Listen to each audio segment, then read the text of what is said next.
Just open Queen 10, get min 3 bet by a relative unknown. So can't really see folding at this point. Nope. Makes second pair, and he checks back. So at this point, he can ruling out most aces. And thinking he's got like pocket kings, queens, but with a min 3 bet, he can literally almost have anything really. You can. Sometimes what you see though with these guys, and to be fair, it's usually when they're out of position, they will like make them in 3 bet, and then they will often check and like some weird kind of like try to disguise the range or something, and then just start potting turns and rivers. Now it happens a lot more out of position than in position, but I wouldn't even rule out a set of aces yet. I'm not saying he's got it because most of the time he's going to bet that, but when people who make these shit 3 bets check back flops. I mean, they make this bad. It's obvious the guy's obviously a fish. We don't know either that or he's just min. I mean, who knows? He might even have just misclicked pre-flop. Yeah, that can happen too. I mean, how many times have you done it when you've been, I don't know, setting your music up and you've clicked on the wrong part of a page and you find yourself min 3 betting like 9-7 off or something like that. So we can't rule anything out yet. He might be a bad player just going with some ridiculous elaborate trap. He might have misclicked pre. He might have it like you said, like queens and kings, and now just be like not knowing what to do. So yeah, I wouldn't rule anything out yet. I think we still have to check most turns, except like a 10 or a queen, I think, and just try and keep the pot small still. There's the queen. I would definitely lead out here now. Yep, I like it. And I like the sizing too. It punishes his like ace jacks, his ace kings at check back. It puts pressure on his pocket kings and things. I think you need to use his sizing with your flush draws too.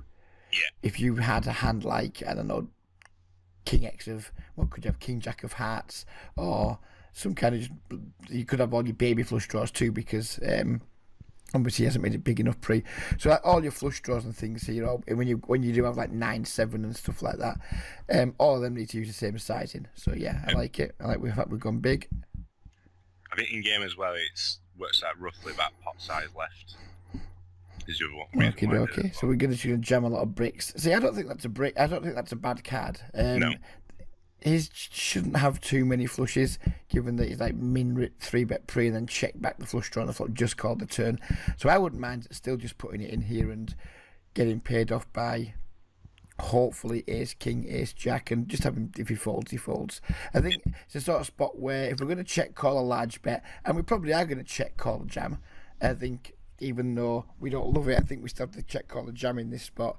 We may as well jam ourselves, because at least then we lose to all the things that were beating us anyway, but we get calls from stuff that might not jam. If he has ace jack here, he might check back or he might bet smaller. If he has ace king, he might check back or bet smaller. Whereas when we jam, he just has to call with them all. So it's not a great spot. It's not. I mean, he could just have been running a trap on the flop, and we could have been beat from jump. He may have like backed into a flush. Although having the Queen of Hearts is helpful, because it does take away quite a lot of his flushes. Or not quite a lot, but some of them. So yeah, I think if we're going to put money in this river, we may as well put it in ourselves. And so yeah, it's disappointing the hearts come, because it makes it harder to get called by some of the hands we want to get called by. But I still think we need to do it. Yeah, that was my main question with his hand, really, is are we better checking and letting him have some sort of bluffs in his range, or are we best off putting it in and trying to get value from one pair aces? I think, like, trying to get called by bluffs is check back the flop. He's just called the turn, so it doesn't look like he's particularly aggressive. Yeah. So if he's not a really aggressive player, last thing what we're doing is playing bluff catcher with 2 pairs versus non-aggressive players. Because what will happen a lot is they'll check back a lot of hands that we're beating, and they'll just value bet the hands that we're not. So if we're always going to, like I said, if we're always going to check call his bet, I think we may as well just jam, and that means we don't lose any more money with jamming, but we get to gain money from the stuff he calls with it that wouldn't have made a bet. So I much prefer jamming. If we lose, we lose. Can't be helped, but I much prefer jamming here than check calling.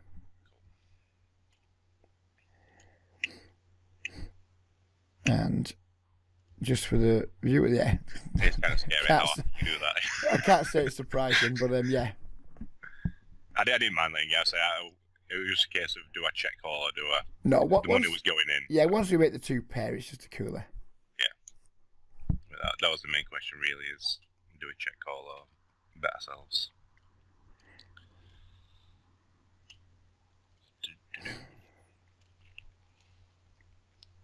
So we lead with backdoor flush and gut shot. Yep.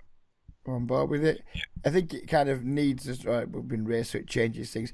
But when we do that, I think we need to be firing multiple barrels at this spot.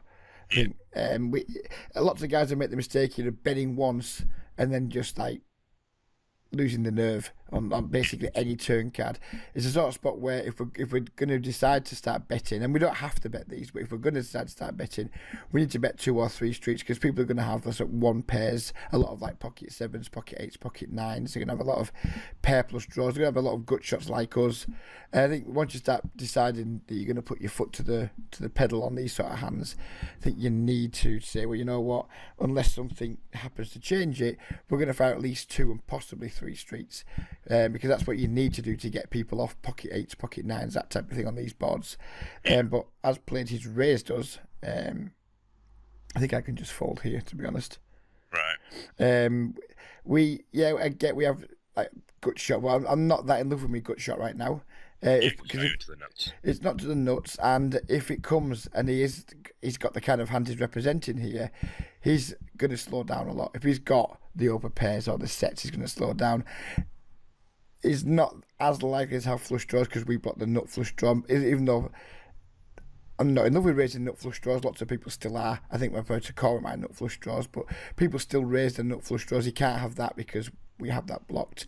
I just think he's going to be not of a mind to fold here, and when we hit one of our outs, I don't think we're necessarily like to get paid if we hit it and it's good. If we hit an ace or a queen and that's good, I think we're going to win a small pot, not winning much of a big pot at all. If we hit a 3, I think it's going to be hard to get paid. And if we hit an ace or a queen and we're still bad, it can end up costing us quite a lot of money. So I think I would just let this one go now, because I look at the future, I can't see too many good things happening, but I can see lots of ways bad things can happen. Yeah, I've never thought of that as like the concept of when you get there, how likely are you to get paid? So in terms of that, then does that kind of work towards with flush draws? If it's going to be a scary board, if a flush draw comes in, you're best off getting the money in on the turn before you get there, because you don't get paid. Is it that sort of? I wouldn't say that, because I think if the flush draw, if a spade hits a turn, he's not on a flush draw. I think you're going to see a lot of free cards. Just say this turns a 9 of spades, and he doesn't have the flush draw. I think unless he has a set, and even then some sets might get scared and checked. They shouldn't, but a lot of sets will get scared and checked back. I think you're going to get to see a lot of like free or cheap rivers. But we just don't have very good implied odds. When we call on these draws, we want to either have the good implied odds, so if we hit, we're going to get royally paid, or we want our opponent to have a weak enough range where we can like hit an ace and a queen and be good sometimes, or our opponent to be the sort of player who is going to slow down at some point. We don't know anything about this guy. We've got like 100 odd hands. He looks like regular with his like 25/23 stats. I just don't expect this is going to be the sort of spot where we're going to ever make a lot of money. I don't see what happens for us to make a lot of money here unless we suck out and he doesn't care and pays us. So I would just fold here because, as I said, I think it's a way where we never really win a lot of money when we do make our hand, but we frequently lose money either chasing the draw or making an expensive second best hand. So I would just let this go now, personally. Cool. And if it's a sort of player who is frequently raising our C-bets in position, well, that's great. We can adjust him. We can start like playing back at him more. We can start 3-betting him more. We can start calling him down lighter. But if this is the first time he's done this, I would give it a bit of respect and you say, you know what, you can have this one, and I'll just bear in mind in future that we can't let him continue doing this to us, but I'm not going to overreact the first time it happens. Also, we call it won't be much of a hand. That would have been quite dull, wouldn't it? Yeah, fold next. So now we just check and we hope he doesn't bet too big. Yeah. He checks back. Now, also, we miss. We do have like the nut hand with no bet. Is this a hand that we should be trying to turn into a bluff based on his base of range? Because in game, I put him as a raising range. I couldn't see him having many low pairs calling against undergun still quite early. So I put him on stuff like Silk Connectors, stuff like that. In which case we do beat him. Well, I don't know, because a lot of his suited connectors get there somehow on the river, don't they? Right. on Are the you turn. tend to like making it straight or a pair? Yeah, if he's got super connectors, he's got a lot of flushes on the turn that he's just pot controlling with. The 6 can make him quite a few straights. Not with the 3 maybe, but stuff like 8-7 if he's been raising with a gut shot or something like that. Or he can have some 2 pairs with, if he's decided to just somehow raise his like 5 on the flop or something. Who knows? We don't know how bad he is post flop. But if you think he's got a lot of super connectors, I think it's a bad run out for us to try and bluff. If we think he's got a lot of just one pair hands that have got scale, like pocket 8s, pocket 9s, pocket 7s, that type of thing, then I think it might not be the worst spot for an overbet because we know he can't have the nuts. If I was going to bet here, I would absolutely overbet. I would be making this like $2.40 if I was going to bet. I still think I'm on board with just like it's like our value range. When we bet here, our value range is going to be pretty much flushes. We don't have a 3 very often. Pocket 3s might be the only 3 we have, given that I think we open under the gun. Yeah. So pocket 3s is our only realistic 3 and ace 3. But maybe we 3-bet ace 3 on the flop, so we don't have too much 3x in our range. So in terms of value, our range just looks like flushes, and maybe we can like value bet a king, possibly, or pocket kings maybe. Because I don't think we'd 3-bet pocket kings in the flop. I think we just call with that too. So we can't rule pocket kings out. But if I was going to bet here, I would overbet, and I would do that with my flushes too. I'd make it anywhere from like 180 to 240, but I'm either overbetting or just check and see what he checks down, one or the other. I wouldn't make a normal size bet here because I think it makes it too easy for him to pick us off with his bluff catchers. Yeah, so it's either big or nothing really. Yeah, that's how I would approach that spot. Yeah. I just have to check in. He just checks behind. And do we get a good note on the hand? Pocket jacks. Is that the sort of hand you can maybe get him off with a big overbet? I've got a call with jack with something going up and check raise low out with overpair, no draw, check back turn and river after a card game. And then I think that's from a different hand. Yeah, I think from his point of view, from his perspective, because this is some of the guys watching these videos will do, I'm not sure why he's raised pocket jacks on that. Well, I know why he's done it. He's done it because he thinks he's got the best hand and he wants to protect it. But he's in a world of pain if you like 3-bet that flop. I mean, imagine you put yourself in his shoes for a moment, and the guys that are watching the videos, you know, if you raise this flop and we just make that 160 or we jam or we make it $2, whatever we do, if we 3-bet, what do they do with pocket jacks anymore? Because our range is uncapped. We can absolutely have aces, kings, queens. We can have ace, king suited. We can have sets. We can have straights. Our range is like thoroughly uncapped at the point he chooses to raise on the flop. I think it's a bad raise from him, and if you choose to like just call with jacks pre-flop, it's a good hand where you can just go call, decide. Most of the time just call down on unreasonable boards. I think once you start to raise these flops, you put yourself in a lot of trouble because most of the time, apart from when sometimes people like James call with ace queen, people just fold. They're just going to fold all the stuff they're c-betting with. They're just going to fold it, and then when they do stick around or 3-bet you, they're going to have a ton of equity against you and just be putting you in tough spots later on. So from the other perspective, if the guys watching, if you do have jacks in these spots, jacks, 10s, things like that, queens, just think very carefully before you raise these flops, because if the 3-bet comes in, you can be in all kinds of problems. So yeah, I don't like the way he's played it. I don't like your flop call much, but if you're going to be playing against somebody who's just going to like check down pocket jacks on this run out, it can't be terrible because he's going to let you realise a ton of your equity. So it can't be bad against these types of players who raise and give up. Normally when I see a flop raise, I expect a turn barrel to come. So if I find someone who raises and gives up a lot, or raises and gets scared, then I'm more prone to call them because I've got a much better chance of realising my equity. Cool.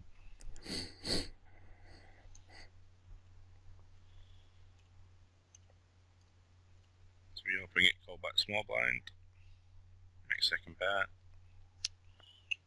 I'm just looking to check back here. Yeah, I like checking back here a lot. It's your classic Doug Polk category 2 hand. If they get a good turn and he checks again, I think we can start just value betting. But yeah, I like checking back for now. Yeah, so I would value bet this if he checks. I would call now. Yeah, when he super easy call. And flush gets there on the river, and he bets. He's betting just under half pot.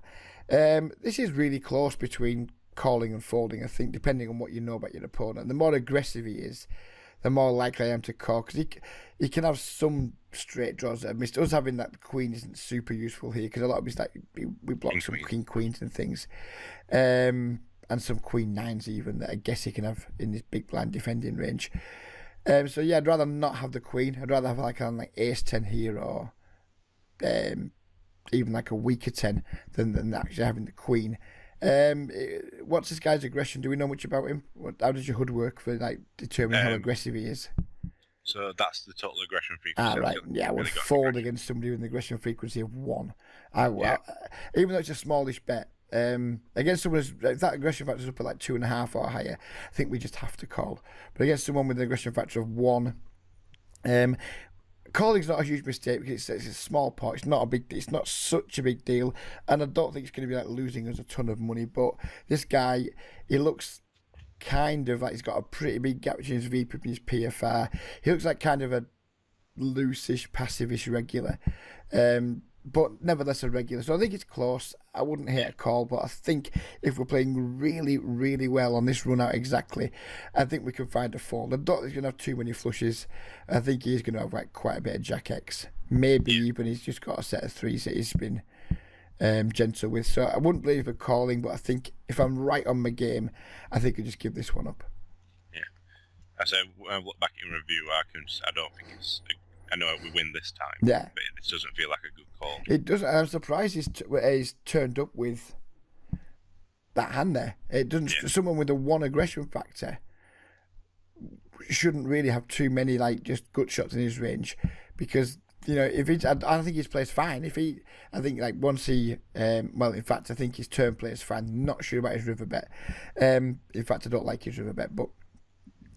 I like his turn probe. When we check back, I like the fact he's gone for it, but I just wouldn't expect that from somebody with his aggression, and that's why it's like kind of close on the river between a call and a fold, because he shouldn't really have these hands, but occasionally people just do, and that's what makes it kind of quite a fun game, because people just turn up with stuff you wouldn't necessarily put them on, and it does show.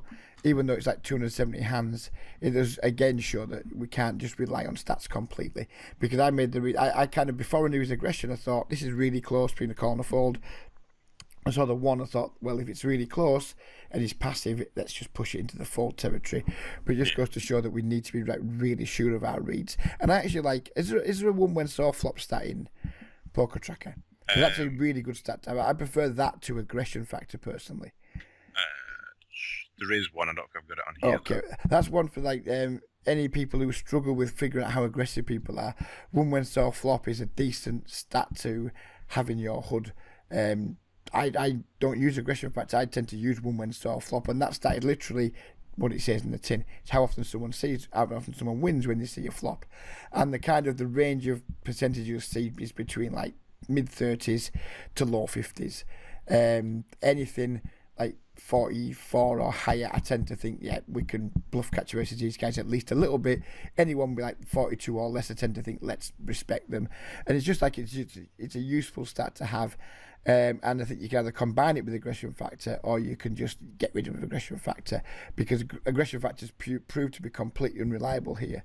But who knows? This guy might just have been fed up with you in particular. This might have been a specific play against you if he thinks that he's got a read on you or something. Who knows? But I think I'd probably have folded given the aggression factor stat, but I don't blame anyone for calling, because it's a pretty small pot. We were getting good pot odds. I think calling would have been fine. I think folding would have been okay against this player.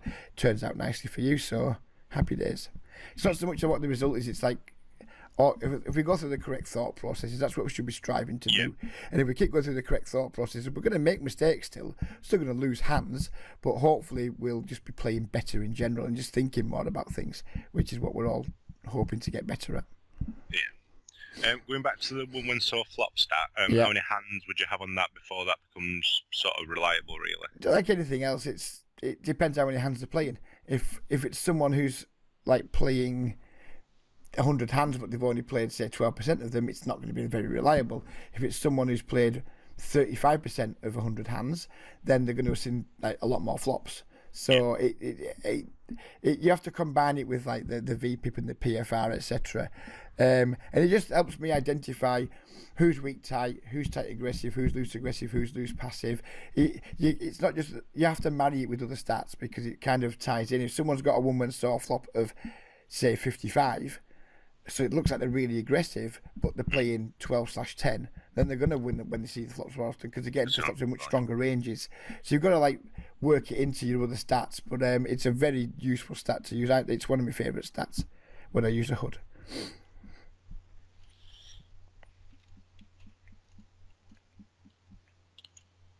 So go ahead and make it a bit bigger just with some min open. Why don't we have stats on this guy? Is that because you haven't? Well, that can't be. Give you the first hand I played. Okay. So we 3-bet. That's fine. Cold call. Cold twice. I think 3 times. Yeah. Wow. Okie dokie. Checks round to us, and I decide to bet. Yeah, we have to bet here. Yeah. I think we could have bet, assuming that we're going to be committed here. I think we could have bet a little bit bigger. If you're not wanting to commit, if you're going to be bet folding, I like your sizing. But I think generally speaking here in a multi-way pot, I think I'd be betting and not folding. Yeah. And with that in mind, I think I'd just bet a little bit bigger so I could just like shove turns. Because a lot of the boards I don't want to see when I get cold call contains like queens and jacks and tens and things. I think if we're going to be beat here, I think there's going to be unlikely ace, kings, and pocket eights are the only ways we're really going to be beat, I would imagine, realistically. Because people are going to call 4-bet kings and aces if they've got like the complete, if it's a total cold deck. Usually they're going to have 4-bet pre. I don't really want to like give too much of a good price if anyone just decides to take one off with like a 10 jack or a queen jack type hand or something like that. They probably shouldn't, but who knows? The bad players exist, don't they? And they do weird things. I'd prefer to just bet biggie. This is the pot where I say, you know what, this pot's already played big enough. We've got an SPR of, what was it before? We had 460. So we've got an SPR of less than 3. It's going to be highish variance, but I think it's definitely going to make us money by just bet not folding here. So I just bet a bit bigger and just charge worse aces, charge king queen a bit more to stay in the pot, stuff like that. So I'd probably have gone up at around 110, 120 and just give myself a really good like turn shove situation. I mean, we're going to be able to shove the turn anyway here if we get called by someone, but I'd rather like get a real low SPR for the turn if I could and just like bomb it here. And if someone raises, I'm probably going to be in a spot of bother, but just go with it. I think in these sort of situations, I'm a lot more. I think probably scared is probably the right word for it, to be honest. So once I get called, I don't really know where I stand really, especially against these two guys to the left. But it isn't a super scary board though, is it? I mean, when I like 3-bet people, the sort of boards I don't want to see contain like 9s, 10s, jacks, and queens. This doesn't contain any of those, so because a lot of people's cold calling range is going to be 9s through queens. It's going to be ace queen suited, ace jack suited, and we're doing really well against ace queen and ace jack. Obviously, we're chopping ace queen, beating ace jack. Ace king and aces are probably ace king kings and aces. You imagine they're going to call 4-bet pre a hell of a lot. Yeah. So I just think it's one of those situations where we've probably got the best hand a decent amount. And when we bet this in a multi-way pot, there's no secret to what our hand is. It's either going to be a massive like flush draw or it's going to be ace queen plus. So we're not really gaining that much by betting small. We're not disguising our hand very well because it's pretty obvious what we've got. The fact we've bet into 3 people in a 3-bet pot should tell everyone we've got a strong hand. So we don't need to disguise that by trying to use a smaller sizing. So I would have just bombed it because if we look now, we've been called and we can't really, well, we can jam, but if we'd have put an extra, say, 40 cents in our bet, we'd have had 340 in our stack, he'd have had 370 in his stack, but there'd have been $4 in the pot, so we could just have shipped this turn. I think we still can ship it now, but I think it's going to be harder to get called by worse. I would just jam here. If he checks, I would I jam now? Yeah, because he shouldn't have that many flushes. He shouldn't have pocket. The 10 shouldn't really change that much given he's called the flop. Queen jack gets a shouldn't really have that. Pocket 10s, he shouldn't really have that floats the flop. The 10's an unfortunate card because it's going to be scary at some of his range. This is where I'd be much happier jamming his turn if we'd made it 120 or 130 on the flop. I'd be much happier jamming now than I am given we just made it 80 because 80 allows him to stick around with just some of the hands we don't want him to have. But I think I'd probably still just go with it. But right now I'm not liking it anywhere near as much as I would be had we made it slightly bigger. Yeah. I wouldn't hate a check back here and just like try and keep the pot small. And if he checks a river and it bricks off, then maybe try and make a value bet. I wouldn't blame you for checking back here.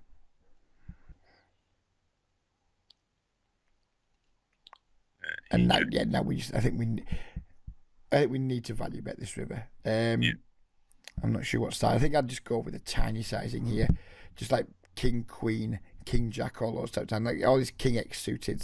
So I'd maybe just bet like $1 or something. Yeah. Puke if he jammed, but just bet $1. Just try and get paid from King X, Ace, Jack, stuff like that. It does feel now we've gone through this review like I missed quite a bit of value against his sort of range with this sort of hand. Because I literally played this as passive as I could, really. Yeah, I don't blame you for checking the turn, because the 10 of clubs is clearly it's one of the worst cards we could have seen. But if he checks again, I think we have to just put a small bet out, and if he jams on us, we're puking, we hate the spot. But I think there's definitely value to be had. I don't think there's much value in shoving. I think it's going to be hard to get called for a shove, but I think if we bet anything like 90 to 120, if he's got a hand like King, Queen, King, Jack, Ace, Jack, he's just going to call with them all and just like shut his eyes and hope he's good. I think I don't see people turning Ace, Jack, and King, Queen into a bluff here when we bet small.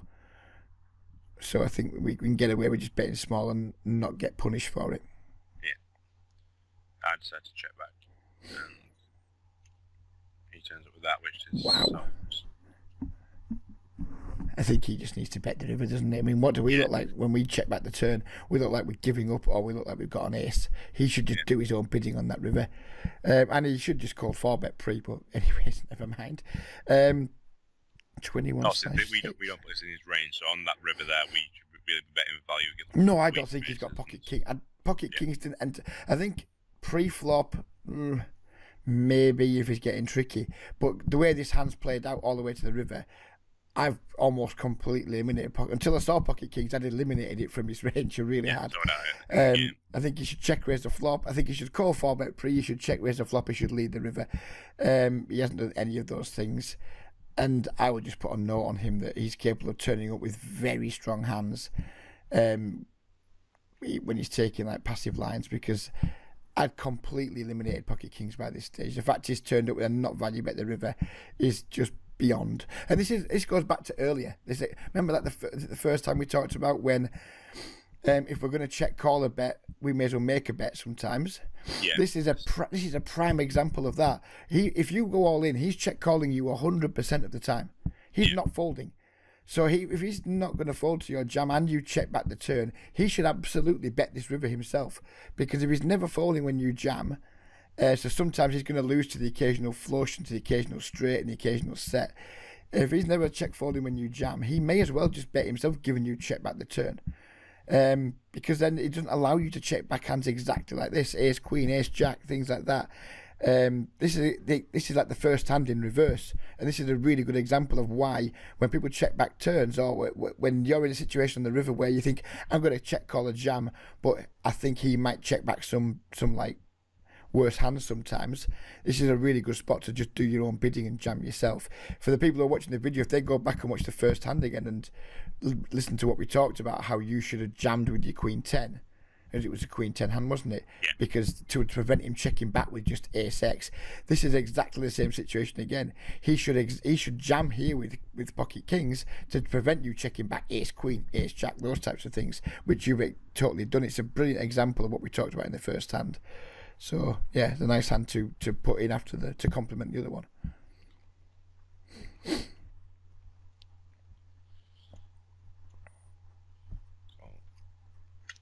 I just had to check here because we do have some showdown value. We do have quite a big draw. Yep, I like the check. It's always nice to have flushes in your check. Absolutely, yeah. If we can turn a flush here, it's going to be very well disguised. Yeah. And then we do turn the flush. I would lead here. Yeah, this is what the question is on the hand. I check. I think just because it's like if he does have, if he's got bluffs, then it's a good card to check and let him continue bluffing. But quite often he's just going to have like a weakish ace and things and just go to start pot controlling. When I think a turn comes down that I think is going to scare my opponent at least some of the time into not betting, I would lead out. We don't know much about this player. Is 25-15 with how the hell do you have a 0 aggression factor? Right, okay. So I guess he's not that into betting. Yeah, I still think I'd lead though. I just think I've made my hand, and now I want to get some value for it. I want to protect against a 6 coming off, or a 4 coming off, or a diamond coming off, on the board pairing, all those things. So I'll just lead out to prevent it checking through. I think it's not particularly conventional, and a lot of people will think we made our hand check to the better. But too often people are just pretty good at pot control in these situations. So it's a spot where I would just lead out, and if you raised, I probably wouldn't fold. I wouldn't like it if I got raised, but I'd lead out expecting him to just call. A lot of times we bet he calls, and we win like a reasonable sized pot versus like ace X and 2 pairs and things. And I prefer betting because I just don't trust people to like do my bidding for me when I've got a strong made hand. So I prefer just like, it's exploitable as fuck, don't get me wrong, it's really exploitable, but I'm not that worried about being exploited in these games, especially against people who don't have many hands on me. Yeah. What sort of size would you be making when you are leading out then? Similar to what he's made it, I think. About 3/4 pot. Yeah.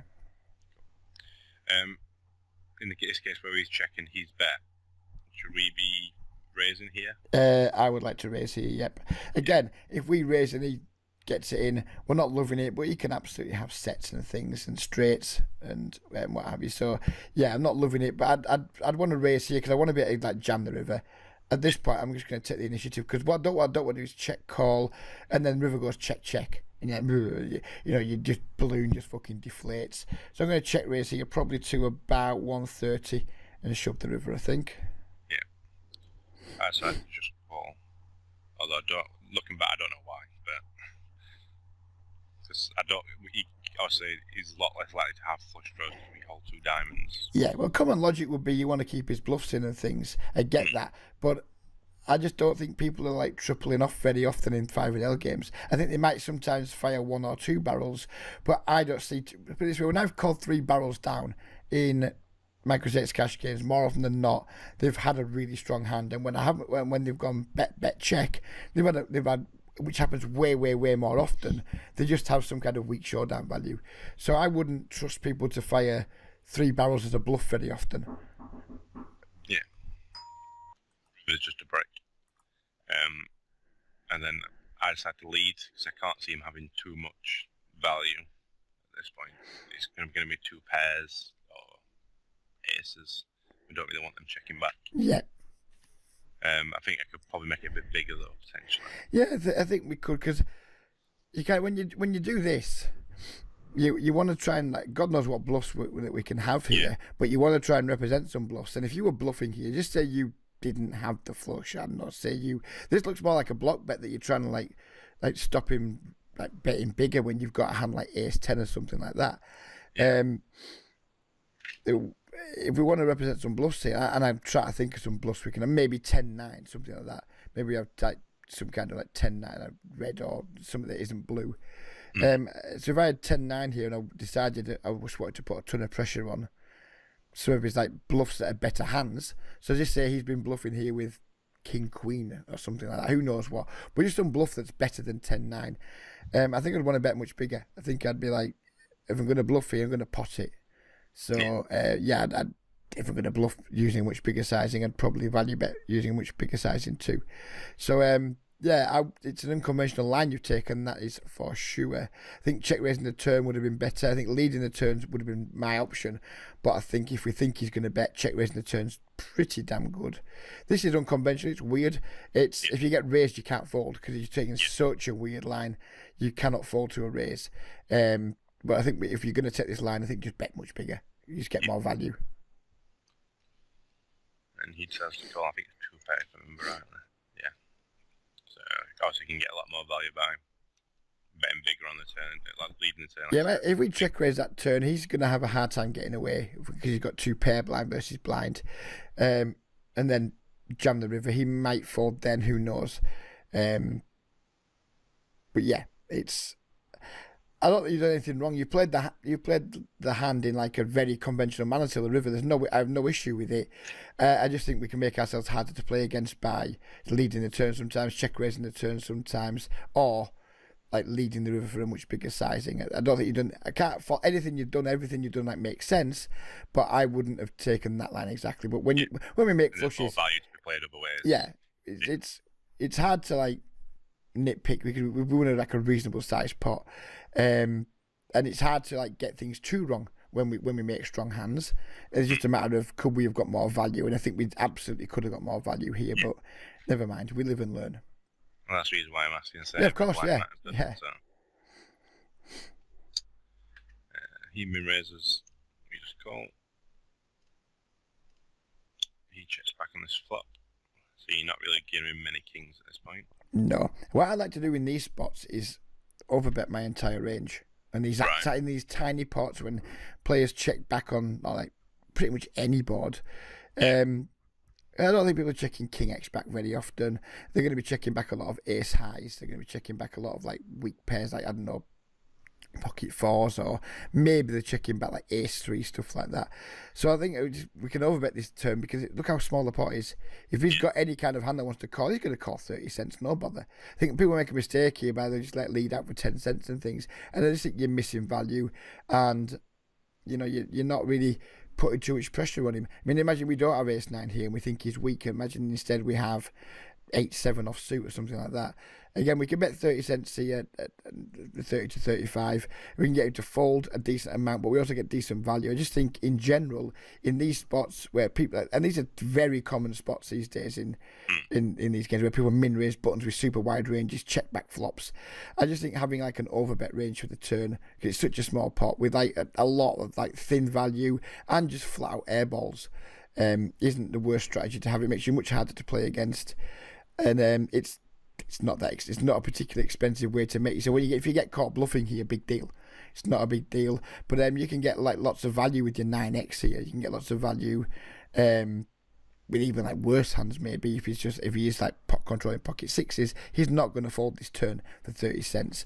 But if in the other situation when we don't have a pair and say we have 8-7 and he has say queen high, then we just get to win a lot of the time by maybe he calls on the turn, but we can just bet the river. I just think it's a nice spot. It's someone I've been talking to lately, a pretty good friend of mine who went away from poker. He was really, really good. He's just coming back into it now, and he's a very, very studious player, and he seems to think that overbetting turns in these spots is like really profitable with pretty much his entire range. He just routinely does it. People check back, he just routinely overbets turns. He's telling me that he's finding out it's working really well. I've just started doing it and it does seem to work really well. We get a lot of folds, which is why we can do it with our entire range. And I think it's just a nice thing to start putting into your playbook when people check back flops in tiny pots, especially on like these pretty dry boards. There's only really a flush draw there. Just overbetting turns is going to make you a lot of money, I think. Yeah. Cool. So it's what I like to do. So we check, he calls. I think, as I say, now as we had this discussion, I think we should still be value betting this sort of hand and betting for protection anyway. I'd probably bet around 10-15 cents standardly, but I'm not quite sure why we checked it back on the turn. As played, can I have to check call? And then we check. He bets big. I don't hate raising here. Right. I don't think he has many flushes. He can have a 3. Of course he can. I mean, I'm thinking right now a 3 is a pretty decent part of his range. Checks back flop, bets turn, bombs river. But nevertheless, I think he doesn't have a flush very often. Yeah. Because you'd have thought he'd bet the flop. Shouldn't have too many kings. He shouldn't have too many kings, but maybe he has some weak kings that's checked back. Because we have the ace of diamonds. If he does have a flush, we know he doesn't have the nut flush. Yeah. I just think when people take a street off, I'm sometimes looking to check. I don't think we can call here. That's a problem. I think we just lose too often to call. Yeah. So I think it's either fold or turn our hand into a bluff and raise. And this is what we said earlier. People aren't doing this very often. People aren't turning made hands into bluffs very often, which is why I think it's like a nice thing to do, because he's not going to put you on turning a made hand into a bluff. He's going to just usually put you on at least a flush when you do this. So even though if he does have trip threes, if he has a hand like 4-3 or 6-3, 7-3, ace 3, whatever he's got, when we check raise him here, it puts him in a tough spot with 3x, because if he thinks, right, this guy's only really got value in his range, because what bluffs can he really have? It doesn't make sense for us to have a bluff for you when the way the hand's gone down. So it doesn't make sense for us to have any bluffs, so we've only really got air balls or the unlikely turning made hand into a bluff. I think he puts him in a really tough spot with everything except a flush. Obviously, with like a flush and a full house, he just calls or jams, and we end up losing a big pot. But I think we could put tons of pressure on his king X, and if he's any good, he's 3x. If I was in his situation here, and I had ace 3, and I bet this river for value, and someone check raised me to say $2, I'd be pretty much hating life with my 3 on the diamond. If there's no diamonds, you just say, well, whatever, call. Because obviously we can put miss flushes in people's ranges. But when the diamond gets there and I don't have the nut flush, all of a sudden my trip 3s is kind of shriveling up a little bit. And I think, maybe people will call more than they should here, but it puts 3x in a really, really tough spot. So I think if I was you here, I would either fold, or I would make this like $2.20, something like that, and just if you jam, just fucking say kiss goodbye to $2 of red line and fold, I think. So yeah, the more I think about it, the more I actually like just like really popping it up here. I don't think we can call. I think calling's out of the question, and I think I think folding's not fun, is it? So I think if I, as played, he's checked back the flop. It looks like he's got a 3 to me. I still might try and get him off it. I might just check raise to like 210, 220, something like that. We have to make it big because we want to put pressure on him. We don't want to just make it dead easy. We make it like 140 or 150. He's just going to call with his 3x and his small flushes and things. I want to put like a massive polarizing bet in and just hope we find it. Hopefully he fucks off. So yeah, I think it's not very standard, and there's be lots of people watching the video think, oh, I don't like that, he's never going to fold a 3, but I like it. I think I would just make this anything from 210 to 220, something like that, and just really cross my fingers that he folded.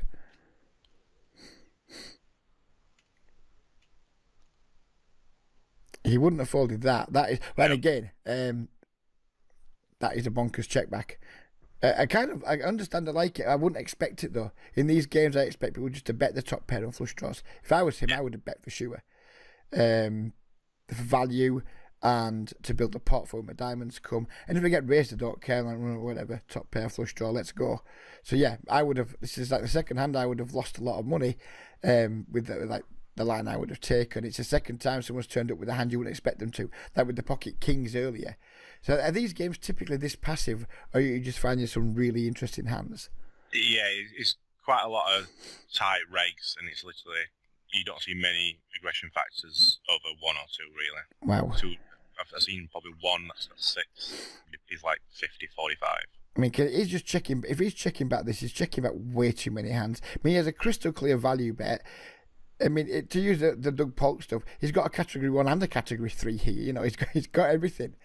Yeah. And he's just failed to build a big pot. If he'd have played the hand more aggressively, he might not have got to the river against us, because we might have found a fold somewhere. But typically speaking, I mean, it's a sort of flop his range wants to bet anyway. It's like king. It's kind of pretty uncoordinated. It's hard for us to have much. So it's the kind of board he should be betting with the high frequency anyway. And he's actually he's got everything. He's got top pair and he's got like a really strong draw. Yeah, I don't understand how he's played this hand so passively. He would have absolutely trapped me, because I would have check raised for sure.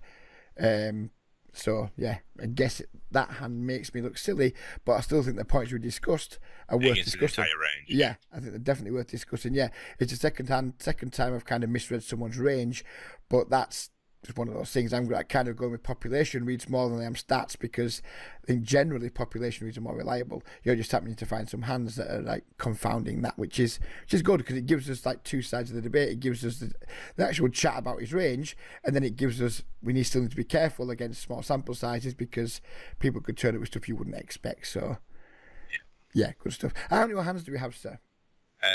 1, 2, 3. Right, we'll do them all. I was gonna, we'll do them all. Sorry, let's make a longer video. Cool. I want to get one right before the end. Well, you got the pocket aces one right. Get in there. I got one right. Yes, that's all. I got a strike rate. So we've raised. He's led out on this dry board. I would just call here, because if we raise and get 3-bet, it's really not nice. Yeah. And He continues, Yeah, just call again. and then he leads again. See, again, this is a spot now where I think it's close between turning our hand into a bluff and just calling. We're never folding, that's for sure. Yeah. Because we can still beat some ace jack, jack 10, king jack type hands. I think the bottom of his range is like jack X here that's trying to just like block bet.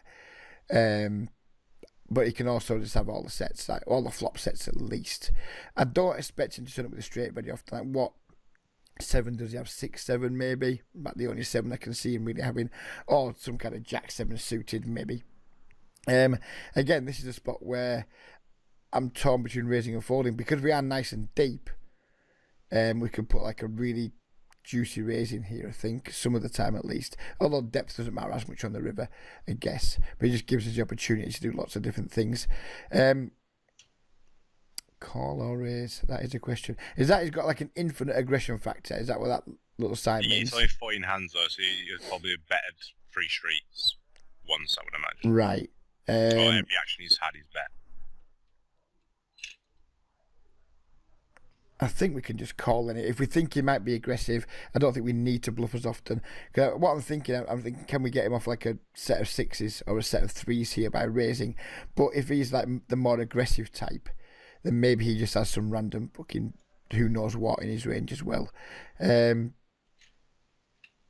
Oops, that needs to go. Sorry, Emily. You'll see why in a minute. If I've got a session with Emily, I do apologise, Emily, but calling you soon, love. She'll see that in the video anyways. Call or raise. I think I'll probably just wimp out and call versus this guy. But against some people, I would definitely consider raising because I just don't think they're going to turn up with too many straights here. So yeah, I think I'd just call here, but I wouldn't hate raising. Folding's pretty much out of the question given the price we're getting. Yeah. We just call and he turns over. Yeah, good stuff. I mean, his value bets are really thin on the river, and that's you can definitely consider bluff raising versus his triple barrels in future now because he's turning up with hands like that. Imagine we didn't have ace jack, pocket queens. Imagine we just had a hand like pocket 10s there or something, or pocket 9s, and we'd play pocket 9s exactly the same way versus this guy. We can consider definitely turning hands like pocket 9s into a bluff because he can't call with jack 10 when we raise that river, or at least he shouldn't, which is why I'm glad we had the discussion about maybe raising. Sorry, Emily, you will see in just a moment, love. And I'm clear, my diary must have let me down. I didn't know. I've obviously got a session with Emily, so we'll quickly finish these 2 hands off and I'll call Emily back. Yeah, this is why when we have pocket 9s, we can like think about bluffing because this guy's clearly he's betting really thin for value here. When you do find players that are capable of betting really thin for value, you can mess around with them and you can start turning mid-hands into bluff versus them because they're just going to have a much harder time calling. If he turned up with like a set of 6 or something here, we don't learn much. But given he turned up with jack 10, I think it gives a lot of validity to the fact that saying we could have bluff raised. Queens are just and we don't need to bluff raise because we can just call. But if I had pocket 10s or pocket 9s, I think I would have raised here rather than just called. I think it stops being a call, it starts being a raise or a fold. Yeah. Do you want to give her a quick ring, just let her know the situation?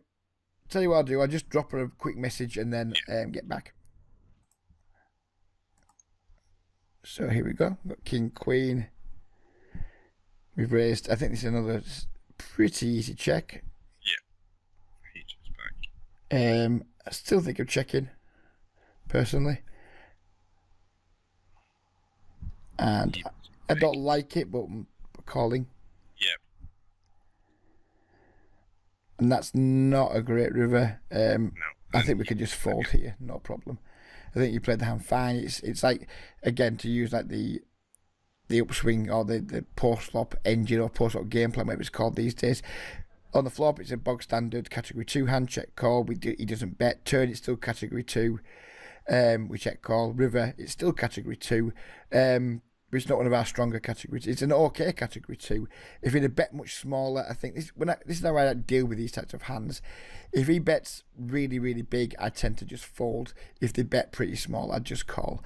We're just not getting a such a good price, and there's lots of ways we can just be beat here. I think if he'd have bet 60 or 50 or something like that, I think we have to make a crying call. And given he's potted it, if he's bluffing, yeah, good for him. He's going to bluff me. Well, we can have other hands that want to call. We can absolutely have King Jack that wants to call here. We got some weak Ace X and like the Ace X suited, like Ace 7 suited, Ace 4 suited. A lot of those hands will play the hand exactly the same way. So it's not like we're always folding, because we can look him up with some King Jacks and some of our like weaker aces. So we're not getting exploited here. We're not folding too much. King Queen would probably be the best hand there in check folding, I think. Yeah. It'd be the absolute top of my folding range. I think this is something that I'm going to have to do quite a bit of work on, because at the moment I'm pretty much betting all the aces on the flop, which means that this is arguably the second best hand I can get to the stage with. Yeah, if you're betting all your aces, this is the top of your range. Yeah, that's the problem I've got at the moment. So you need to be calling them if you're betting all your aces. But I think if we open in the hands like Ace 5 suited here, I think this is a perfect hand to go check, call, check, call, check, whatever with. So then it just gives our kings a bit more protection and what have you. Yeah, if we're always betting all your aces, there's two things wrong with betting all your aces. Number one, you have a shit check call range. Yeah. It's too weak. And number two, I think your betting range is going to be almost too weak. You know, if we had Ace 7 of clubs here, is it really a spot where you want a triple barrel? No, I'd be probably betting the flop and then check call in the turn. Obviously, the issue is then you don't have any aces in your check call range. Yeah, I think I'd much prefer, like, if I had like Ace Queen, Ace, maybe Ace Jack plus here on the flop, I'm going to be betting, and I'm going to be checking with that. Maybe not my Ace 10s, but Ace 9 and lower. I'm going to be looking to check them on the flop. And if he bets, I'm just going to keep check calling. If he checks through, then I'm going to start going bet. And again, it's to borrow from Doug Polk. Is this category 1 hands? His definition of a category 1 hand is a hand that, unless the board changes dramatically, he's going to be betting 3 streets with. So if I got like an Ace Jack, I'm going to bet 3 streets here. If I've got an Ace 9, Ace 9 or an Ace 7 suited, something like that, I'm not going to be that comfortable betting 3 streets, so therefore it's a nice one to put in my flop check call range and then go from there. So yeah, some of your weaker aces, just start trying to work, when you're out of position, start trying to work them into a check call range rather than just betting them all.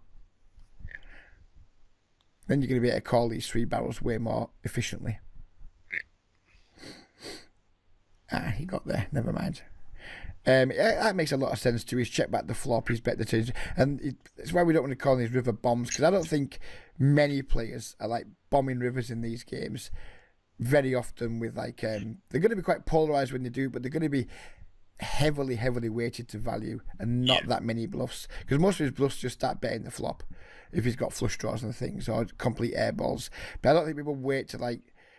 And even though it's a nice strategy to like delay and then bet twice with your bluffs, I don't think people are doing it that often. I don't think they've got the discipline to do it. I don't think they're thinking that well about it. I just think, they have a bluff, they start doing it straight away because you've checked.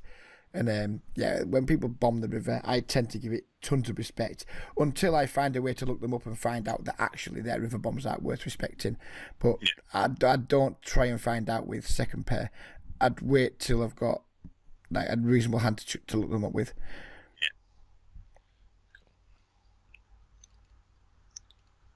Yeah. This is 10 and L. This is the okay. tables. The HUD's going to be a bit weird for this. Yeah, because this is a population read rather than a. Yeah, it just does every play that's sat at that seat. So in game, I just turn the HUD off. Yeah. To be honest. No worries. So ignore the HUD for this bit. We should bet. Yep, I like it. I still think we should bet. The 10's not great, but I still think we need to be betting here for value. Yeah. And then he min-check raises. And now we are losing, but it's too early to fold. We call and we just hope. The thing is, you just know the river bomb's coming. You know he's got a 10 most of the time, and you know the river bomb's coming, but we just can't fold the turn. I think it's one of those situations where you have to call the min raise and you have to fold to this. I think it's just how it is. If he has, I'm trying to think of like the bluffs he can have, and it's going to be Queen Jack, Jack Queen, maybe Jack 9, Ace Jack 2. But does he wait till the turn to check min raise them? I doubt it. I mean, the turn check min raise is it's just such a massive sign of strength. We can't fold the turn because it's just like we're getting ridiculous odds, and he might just shut the fuck down. Very, very rarely, but he might. So we cannot fold the turn, even though once he does it, you're like, oh, this hand's gone tits up. You can't fold the turn, but I think we must fold to this river bomb. Right. What hands would you be calling him with here at this point then? I'd be jamming 10. I'd probably be no.